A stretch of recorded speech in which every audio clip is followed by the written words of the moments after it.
Live from downtown Detroit, Local 4 News starts right now.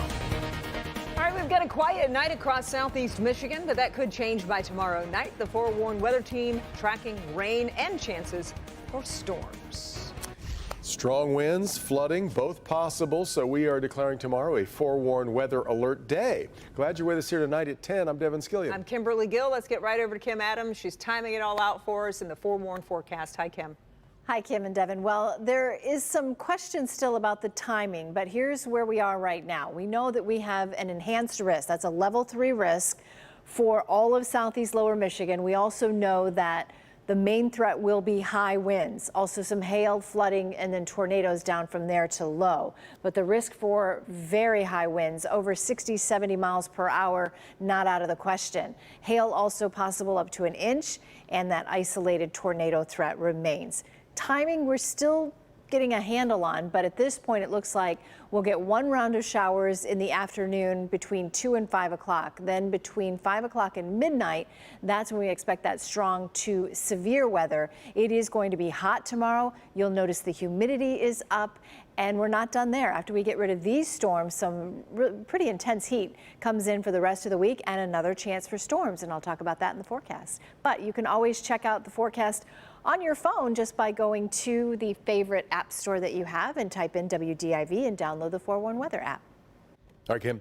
Plymouth's charming downtown and vibrant restaurant scene consistently brings out big crowds. Patio dining is immensely popular, but now the city's commission and restaurateurs are at odds. Mara McDonald is live in Plymouth tonight. Mara, this may mean an end for outdoor dining. Kimberly, that is if the commission does what says it is considering doing, which is essentially jacking up the rates to these restaurant owners to operate these dining patios. If some of the numbers that have been thrown out here actually come to fruition, a whole group of restaurateurs here say it simply means this whole thing is cost prohibitive. Let me show you. Hey guys, how are you? Good. My name is Robbie. I'll be taking care of you guys. Even on a hot, sticky Tuesday with smoky air, Plymouth's outdoor patios are packed. Currently, Plymouth is in line with neighboring communities in what it charges restaurateurs for patio dining, but what's on the table would drastically alter the bottom line. The cost per square foot is definitely prohibitive, and we'll have to crunch the numbers, but from what we did initially, it does not seem like it's a viable option to open at that price per square foot. Currently, it's $1.50 per square foot. The commission is considering changing it to $15 per square foot and increasing the setback from 6 to 9 feet. It was really shocking, when I actually went to the meeting, just the lack of research and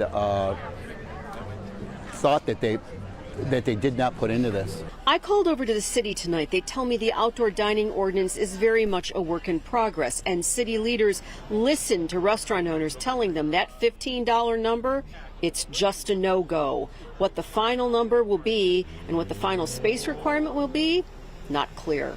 To go from a 900% increase and then for me next year have to chop this up and lose 30% of this, that's a lot of money. That's like buying a $30,000 car and you only get to use the trunk. Hopefully we could work well and it doesn't get confrontational or anything. That's the overall goal. See, even after this is all said and done, there won't be an adversarial relationship. But when something like that is placed in front of you, we have no choice because we don't know what they're going to do. Back here live, the unknown is a really big part of this. In talking to the city tonight, they made it clear to me that they realize there has to be some sort of compromise here that's absolutely going to work for everybody. What that looks like right now is unknown, but at least from what I was told tonight, that $15 per square foot number appears to be dead, but the City Commission has its next meeting on August 7th. This is up for discussion then. We're live in Plymouth tonight. I'm Mara McDonald, Local 4. Yeah, okay, Mara, thank you. 2 children in critical condition after a townhouse fire in Pontiac. Firefighters say a pregnant mother threw her newborn baby from a second-floor window into her husband's arms before she jumped herself. Then firefighters ran into the apartments to rescue 2 other children in a second-floor bedroom.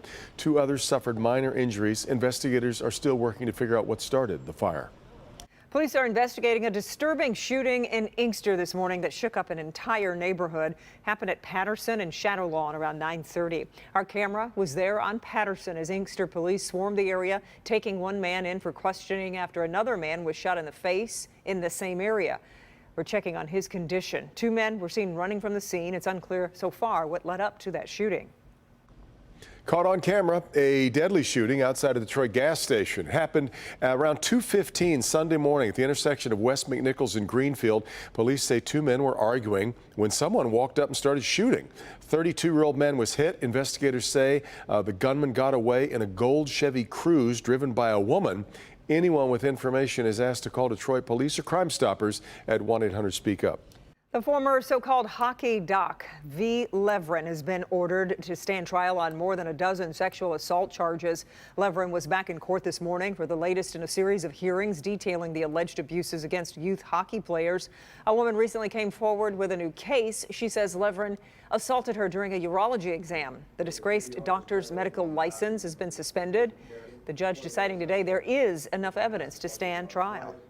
University of Michigan's head football coach could be suspended for 4 games in the upcoming season. Big development today. Yahoo Sports reporting Jim Harbaugh is working toward an agreement in a recruiting investigation. The NCAA enforcement staff alleges Harbaugh was not honest with them when he was first interviewed.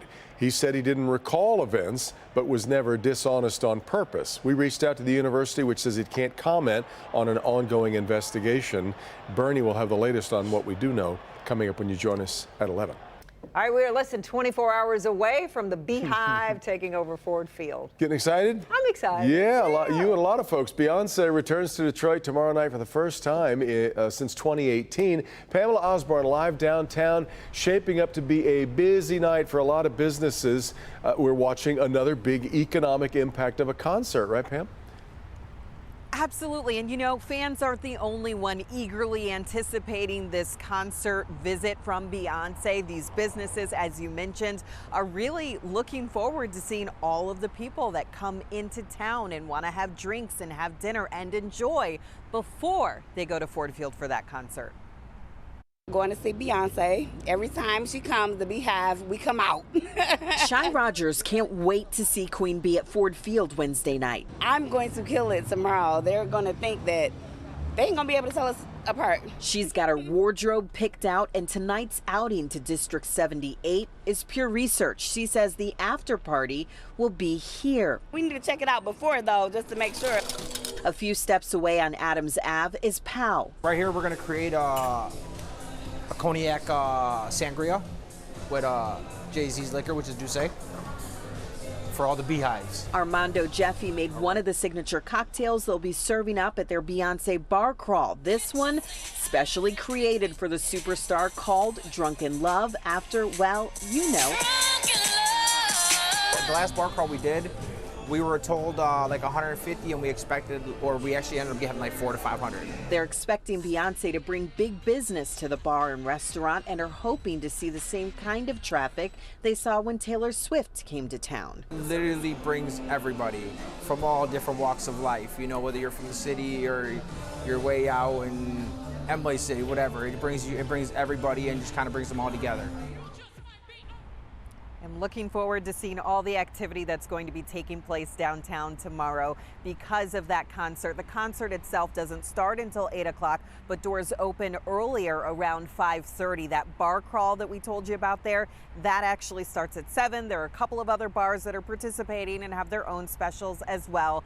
Here's the thing, you want to make your plans about how you're going to get here because parking is going to be difficult. There's also going to be a Tigers game happening tomorrow night, so just a lot going on. You can take the Q line from Wayne State. You can park over there. It's just going to cost you $5 and then ride into town. The People Mover has extended their hours. They're going to be going until 1 o'clock in the morning. So figure out how you're going to get there, how you're going to get home, and of course, just have a good time and spend time with other fans downtown. For now, reporting live in Detroit, I'm Pamela Osborne, Local 4. I love it. All right, Pam, are you doing the bar crawl too? Or no, I won't be doing that. Okay. I'm just trying to get home. Your secret's safe with us. We won't tell anybody. Yeah, coming up, a sigh of relief for millions of Americans and plenty of businesses. What's in the historic agreement between UPS and the Teamsters Union? And here's Damon. A recommendation to officially rename Hart Plaza to Dr. Martin Luther King Jr. Plaza has some community critics on edge right now. It's a bad idea to change the name of Hart Plaza because it's a form of erasing history. I'm Damon Fernandez, and coming up, why some community members say City Council should know its history before making any decisions about this one.